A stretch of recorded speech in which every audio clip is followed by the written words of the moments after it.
Hello and welcome to this fraud prevention and risk management training course for managers. Fraud is the most common crime in the UK, according to the National Crime Agency. 1 in 8 UK adults admit to committing the crime in the past 12 months, according to CIFAs. With the estimates of losses due to fraud and error being between £55 and £81 billion each year, according to the National Audit Office.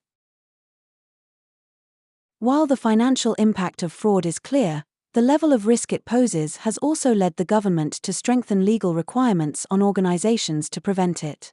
These duties don't just apply to organisations as a whole, they also require managers like you, as well as employees, to take an active role in preventing fraud from occurring. In this 2-module course, we will examine what this means for you and how to ensure you are fulfilling your legal and moral duty. Module 1, Understanding Fraud and the Legal Framework, will give you a background in understanding this crime, explain what the law says about it, and show how fraud risks are identified and assessed. Module 2, Managerial Controls and Actions to Prevent Fraud, will take you step by step through the actions you must take to actively prevent fraud and how to respond if it occurs. So, let's begin Module 1. This module will work through the following sections. What is fraud? Legal background. Failure to prevent fraud.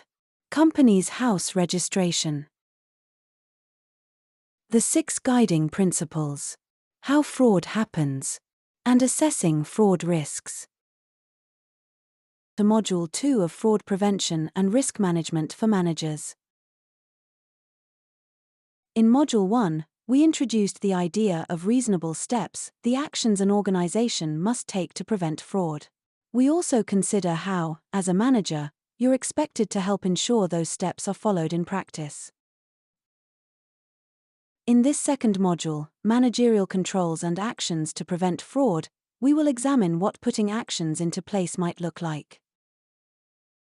Bear in mind, these measures should be proportionate to the level of risk, factoring in considerations such as your sector, size, and the types of risks you face.